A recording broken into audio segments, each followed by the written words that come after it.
Depuis le parachèvement de la religion, depuis la fin de la prophétie, avec l'envoi de Mohammed, Allah ne nous a pas abandonnés. Mais il n'a cessé d'envoyer des réformateurs à travers l'histoire et à travers le monde afin de redonner vie au message du prophète, afin de redonner vie à la foi. Ces réformateurs, en adéquation avec les problèmes de leur monde, ont cherché donc à répondre à des problématiques particulières. Ont cherché à faire renaître la foi, à redonner vie aux musulmans. Ces réformateurs qui corrigent les choses lorsqu'elles sont corrompues apparaissent régulièrement dans l'histoire humaine. Et ils apparaissent à travers le monde, aussi bien en Afrique qu'en Asie, qu'en Europe, qu'en Arabie et ailleurs. Celui dont nous allons parler aujourd'hui n'est autre qu'un Kurde qui a vécu entre le 19 et le 20e siècle, au moment de la chute de l'Empire ottoman. Il s'appelle Saïd Nursi. Il a grandi dans une famille religieuse, a étudié les sciences religieuses jusqu'à exceller dans la connaissance du Coran, de la langue arabe, des hadiths et de la jurisprudence.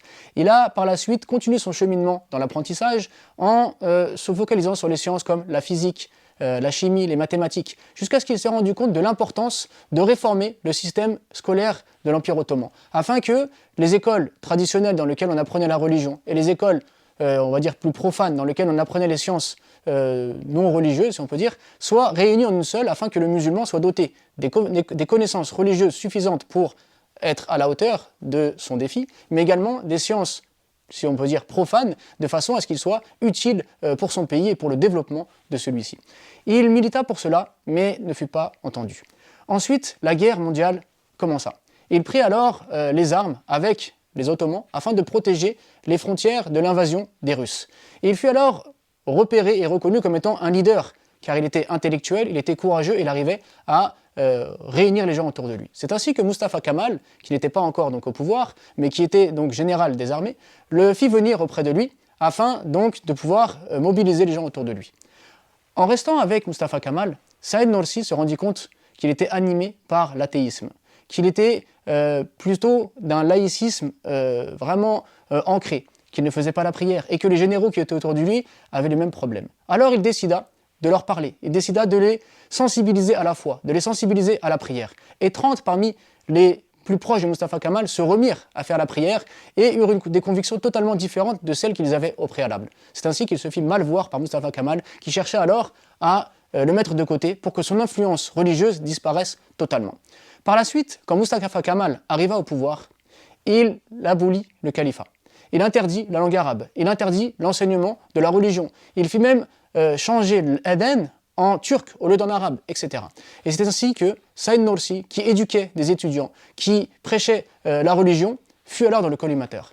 Il fut exilé dans une petite ville où pendant 8 ans, il n'eut droit d'avoir de contact avec personne. Et c'est durant ces 8 ans où personne n'osait parler avec lui, tout le monde avait peur qu'en le fréquentant, ils soient eux aussi enfermés ou assignés à résidence, qu'il se mit alors à méditer. Il se mit à méditer sur l'importance de la foi, sur le danger de l'athéisme, sur les limites des philosophies actuelles, sur le problème du matérialisme. Et il se mit alors à écrire ce qu'on appellera les épîtres de lumière, des petits livrets dans lesquels il parle de l'essentiel de la foi. Il parle de ce que tout musulman doit connaître et en quoi il doit croire, et dans lesquels il réfute l'athéisme, dans lesquels il réfute le laïcisme, dans lesquels il montre les limites de la philosophie, dans lesquels il s'attaque au matérialisme. Donc des petits livrets extrêmement simples, mais en fait qui vont taper là où il faut, là où il y a un problème, qui ont donc pour objectif de ramener les gens à la foi après qu'il l'ait perdue. Petit à petit, il finit par nouer des relations avec les gens du village. Ces gens du village, découvrant sa piété, découvrant sa connaissance, devinrent alors ses disciples. Et plus le groupe grossit, plus le gouvernement se mit à les observer, à s'inquiéter, à imaginer qu'une révolte était en train de se faire, que ces hommes étaient contre le pouvoir de Mustafa Kemal, et c'est ainsi qu'ils furent arrêtés.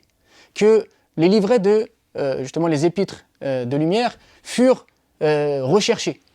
Alors, Saïd Nursi fit en sorte que ces livres se diffusent par l'enseignement oral. Il l'enseignait à un élève, qui l'enseignait à un autre, qui l'enseignait à un autre, et chacun le diffusait de cette manière. Ou bien lorsqu'il était en prison, il écrivait donc des petits passages qu'il mettait dans des boîtes d'allumettes, qu'il jetait dans la cour, les prisonniers le récupéraient, et il reconstituait comme cela les épîtres et les diffusait entre eux.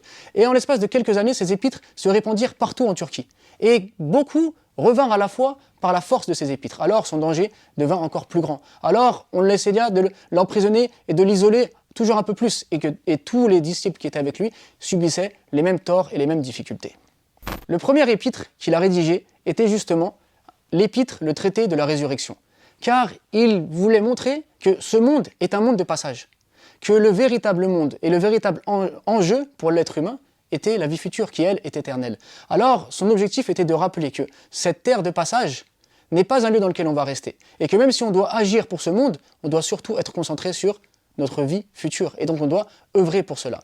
Il était influencé dans ses recherches, dans ses écrits, dans sa spiritualité, par Ibn Taymiyyah et Ibn al-Qayyim. Et on le ressent tout au long de la lecture, et il les mentionne à de nombreuses reprises. Donc il était aussi bien orthodoxe que spirituel, que conscient des enjeux de sa réalité, à savoir que ce qui l'intéressait, c'était la foi. C'était la réfutation de l'athéisme, c'est la réfutation du matérialisme. C'était montrer les limites des philosophies humaines et montrer la grandeur de l'islam et de son credo.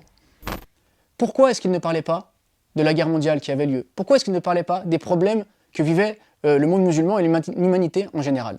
Il disait que ces problèmes-là sont certes des problèmes majeurs, mais il y a des gens déjà qui en parlent. Mais que le vrai problème majeur de l'être humain, c'est sa connaissance de Dieu, c'est sa préparation pour la vie future, et que c'est en ça qu'était sa mission. Que sa mission était justement de rappeler les gens à la foi quand l'athéisme l'avait détruit, de rappeler les gens à la révélation quand les philosophies humaines l'avaient remplacé. C'était de rappeler les gens à l'importance de connaître Dieu quand les gens l'avaient délaissé et oublié. Et à travers ces petits épîtres qui se répandirent dans toute la Turquie, il réussit alors à refaire jaillir la foi dans le cœur des gens de son époque.